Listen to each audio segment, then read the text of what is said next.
This is cassette 1, track 1, Notes on Blindness, and this is the 21st of June 1983.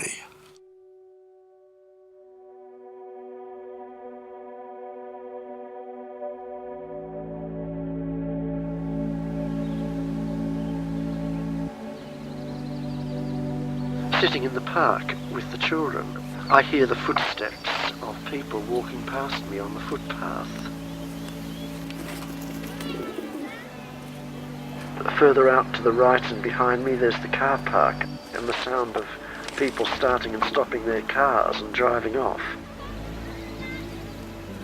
Way off to the left there's the main road and the noise of the heavy traffic roaring past in the distance. The strange thing about it is that it's a world which consists only of activity. In the blind person's appreciation of weather, wind takes the place of sun.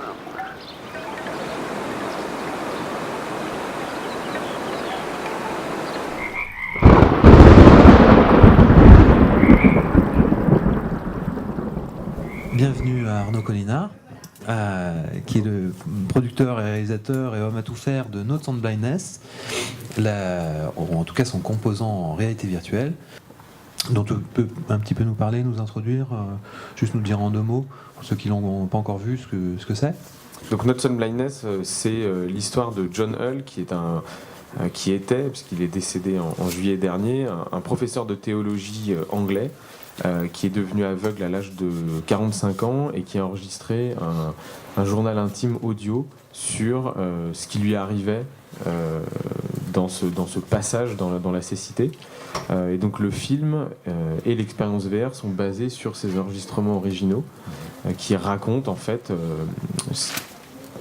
l'expérience que vit John Hull.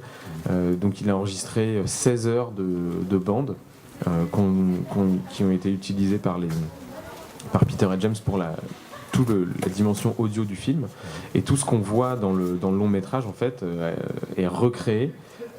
C'est presque un espèce de doublage visuel, c'est recréé avec des acteurs. Donc quand les personnages parlent, en fait, ils font semblant de parler. Tout ce qu'on entend, c'est vraiment tiré de ces cassettes.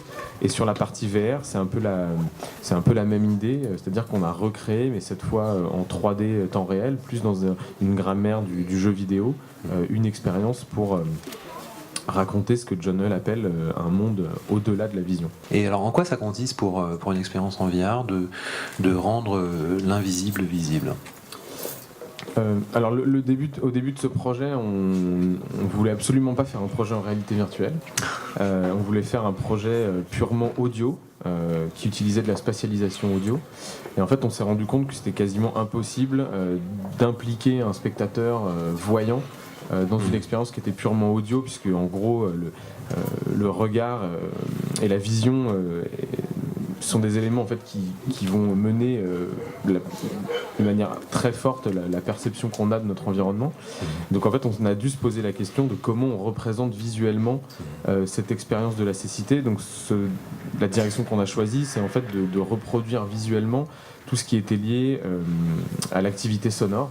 Donc on est dans un espace noir et on va faire apparaître différents éléments visuels en fonction de l'activité sonore de la scène qui se déroule autour de nous.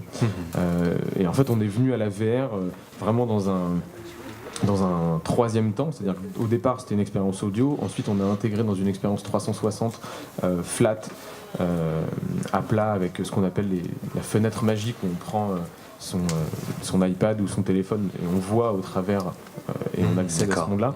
Et dans un troisième temps, on a rajouté en tout cas cette dimension plus immersive liée aux lunettes et en relief. Et c'est comme ça qu'on a abouti sur cette expérience VR. Et en fait, dès qu'on a commencé à prototyper, on s'est rendu compte qu'il y avait une immersion dans le monde que l'on avait essayé de reconstruire qui était beaucoup plus forte, et en fait ça a pris le pas sur le projet. Au-delà du son, puisque donc disait bien sûr on va pouvoir représenter la vision, on reproduit le son, il y a aussi une notion quand même de toucher. On parle beaucoup de vent dans Notes on Blindness. Alors Le toucher, c'est quelque chose qu'on va explorer dans une des scènes qui sera sur la version 360 de l'application, puisqu'il y aura une version qui n'aura pas, qui ne nécessitera pas de lunettes.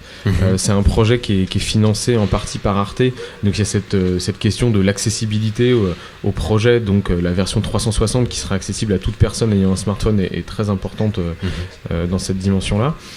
Donc après, la dimension liée au toucher, elle est moins présente dans la narration de l'expérience VR. En revanche, c'est des choses qui sont abordées, la question de la sensation, du corps, qui sont abordées dans le récit de John Hull qu'on a repris dans la version VR de la narration. Ok. Donc le propos, hein, vous l'aurez compris, pour ceux qui en ont fait l'expérience à l'intérieur, c'est vraiment de se mettre dans la peau de quelqu'un qui progressivement perd le sens de la vue.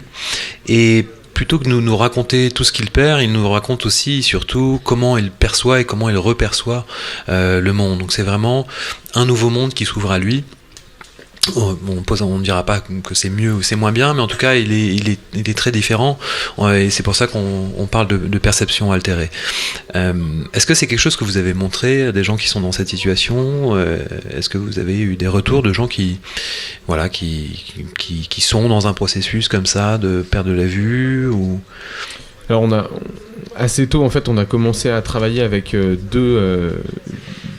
deux personnes qui sont non-voyants, mais qui sont non-voyants de naissance. D'accord. Et c'est quelque chose de relativement différent de voyants qui sont ensuite devenus aveugles. Là aujourd'hui on n'a pas refait de test parce que c'était assez compliqué à organiser, mais c'est quelque chose qu'on va faire.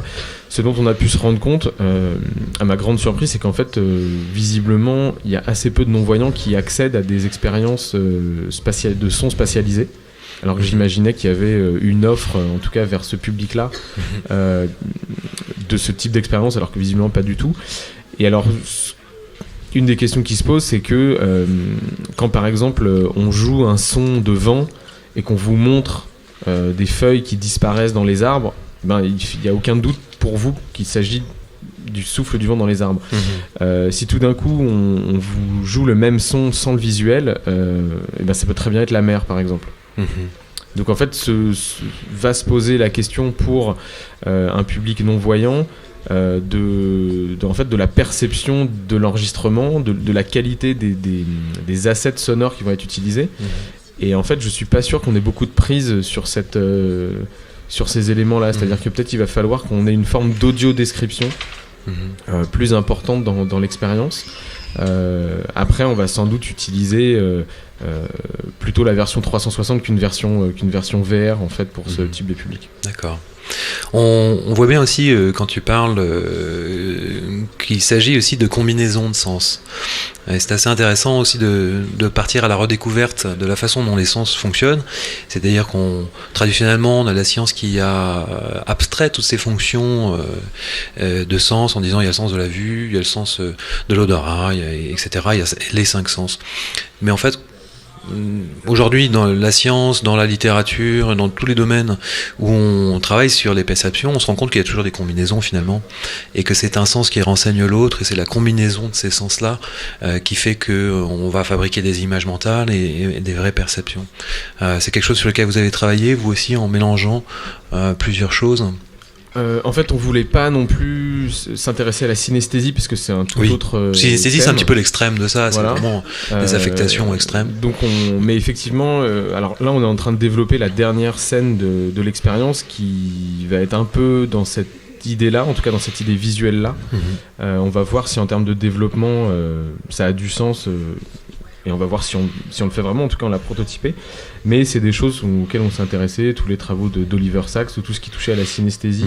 Non pas par comparaison avec le récit de John Hull, mais plus dans une approche liée à la représentation et à la transmission du récit de John Hull, en disant ok, qu'est-ce qu'on peut reprendre dans ce qui est dit de la synesthésie, ou dans la manière dont la synesthésie a été, où les phénomènes de synesthésie sont retransmis ou expliqués. Est-ce qu'il y a des choses, des codes qu'on peut réutiliser et qui auraient du sens dans ce récit-là. Donc voilà, en tout cas c'est quelque chose auquel on s'est intéressé, étant donné qu'on est sur des enjeux de perception, mais qui n'est pas central en tout cas dans le projet, quoi.